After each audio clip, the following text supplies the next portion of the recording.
My films aren't up there with Bruce's, in my opinion. Of all the martial arts icons that have graced our screens throughout the years, it's safe to say that Bruce Lee and Chuck Norris were the most prominent. It is widely acknowledged that they are two of the most legendary figures in martial arts history. However, an unexpected event occurred not long ago. Chuck Norris has made some unexpected and intriguing statements on Bruce Lee. It was Bruce Lee who started it all. After all this time, what did Chuck Norris think of Bruce? Come explore the realm of martial arts with us. One of the most famous figures in martial arts is Chuck Norris. Chuck Norris, whose real name is Carlos Ray, is a legendary martial artist and Hollywood actor. Despite being born on March 10, 1940, Norris endured a challenging upbringing. He was average in school, introverted, and not very sporty. The father, Ray, had a patchwork job as an auto mechanic and frequently went on drinking binges that lasted months. The family's financial difficulties and his father's inappropriate behavior caused Norris to become extremely shy, a trait that persisted throughout his formative years. Norris became a member of the U.S. Air Force in 1958 and served as an air policeman at Osan Air Base in South Korea. He started training in Tang Soo Do, a martial art that would later lead him to gain black belts and inspire him to form his own system, Chun Kyuk Do, Universal Way. There he also obtained the nickname Chuck. After getting back to the U.S., he kept working as an AP at California's March Air Force Base. By August 1962, Norris had been honorably discharged as an Airman First Class from the United States Air Force. He sought employment as a police officer in Torrance, California, upon his discharge from the service. In the time it took for his application to be reviewed, he made the career-altering choice to launch a martial arts school. Early on, Norris encountered difficulties while competing in martial arts events. At the International Karate Championships, he lost 3 times to Tony Tullinas after dropping decisions to Joe Louis and Alan Steen in his first 2 contests. But Norris had come a long way by 1967, beating formidable opponents like Vic Moore.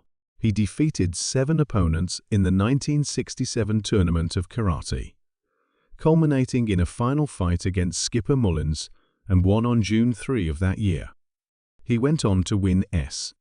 Later that month, on June 24, the All-American Karate Championship held by Henry Cho at Madison Square Garden, where he defeated Joe Louis and Julio LaSalle to win the title. Norris successfully juggled his competitive profession, employment at Northrop Corporation, and the growth of his karate school chain at this time. Steve and Chad McQueen, as well as Bob Barker, Priscilla Presley, Donnie and Marie Osmond, and a number of other famous faces, may be found on his official website. When Norris lost an upset decision to Louis Delgado in early 1968, it was the 11th and last loss of his career.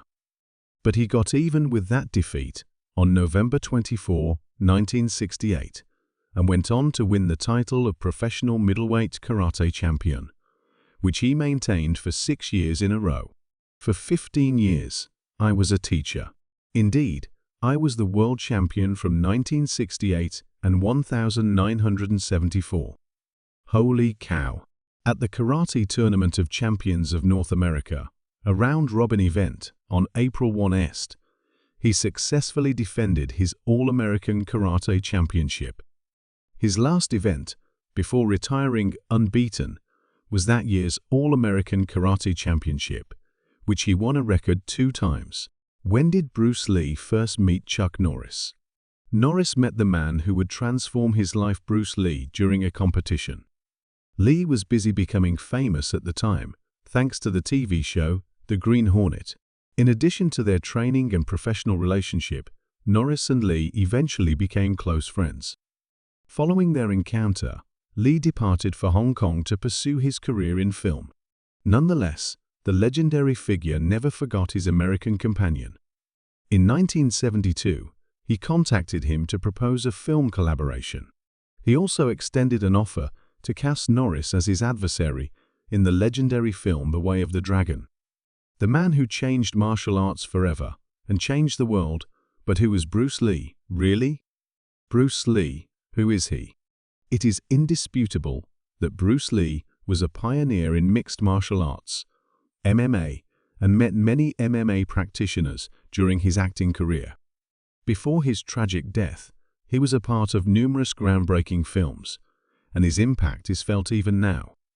An iconic figure in martial arts and popular culture, Lee Jong Fan was born on November 27, 1940, in San Francisco, California.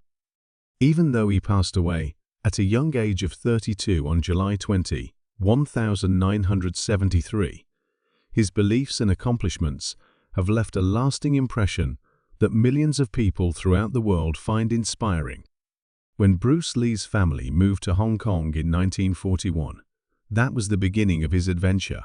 His inherent personality shone through in roughly 20 films he performed in as a kid actor in China.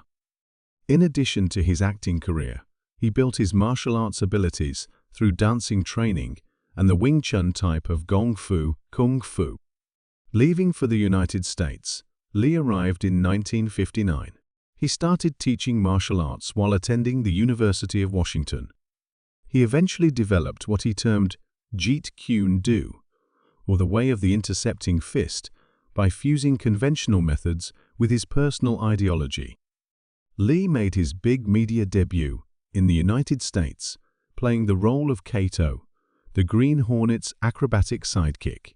Lee returned to Hong Kong in the early 1970s, despite the fact that his character earned fame, because Asian performers had few possibilities in Hollywood. In that country, he shot to fame as the writer, director, and star of several action flicks, including The Big Boss and The Way of the Dragon. Lee and martial artist Chuck Norris had a iconic altercation in The Way of the Dragon. There has never been a more legendary battle depicted on film than this one. Quest for the Dragon's Way victory. There have been many famous confrontations between martial arts movie legends and classic kung fu practitioners, but few can compare to the one between Bruce Lee and Chuck Norris. Way of the Dragon audiences adored their confrontation because of the tremendous legacy both actors left behind. Way of the Dragon, made by Golden Harvest, featured their memorable duel. Chuck Norris made his first appearance in a feature film with this martial arts flick, which was directed by Stan Lee.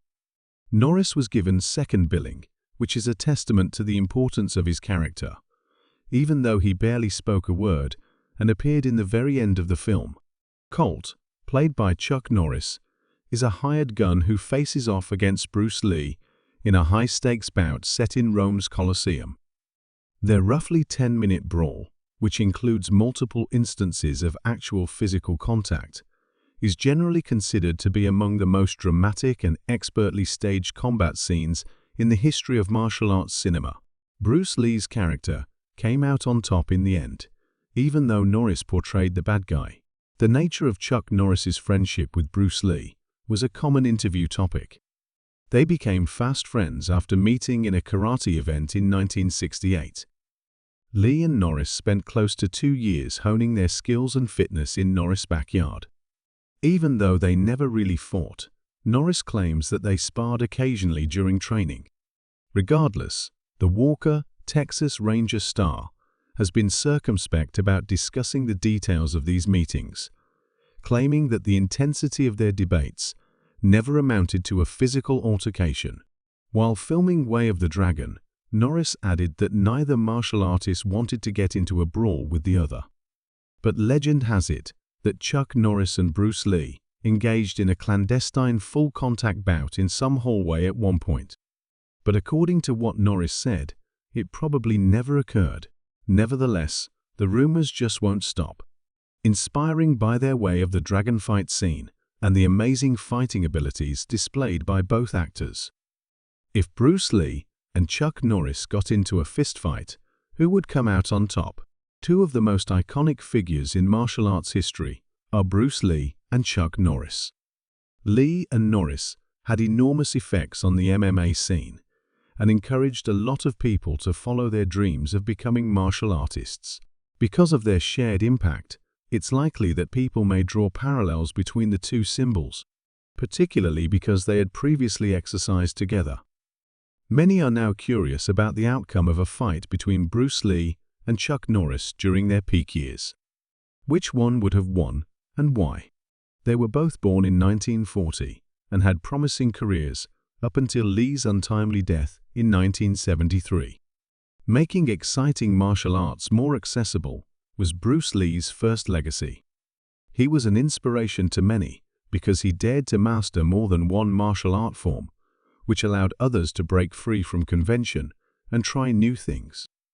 A distinctive and potent martial arts ideology, Jeet Kune Do, was born out of this quest.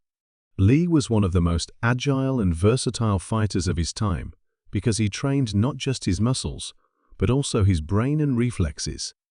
While still a teenager, Lee attended a boxing tournament in Hong Kong that used a Western style, and that was his first public battle. He honed his skills in Western boxing classes to get ready. Every year, his school hosted tournaments, and he stunned everyone by surprising everyone by winning the championship that Gary Elms had held for the previous year. Bruce had previously trained in Wing Chun Kung Fu under Wong Shun Lung, an Ip Man, before he learned boxing. As a boxer, Bruce needed Wong's assistance in modifying his Wing Chun moves for the sport. Nonetheless, Lee's extraordinary striking speed and distinctive punches were the ones who knocked Gary for a loop. Witnesses said Elms, like Rocky, refused to give up and took a beating. The bout lasted several rounds,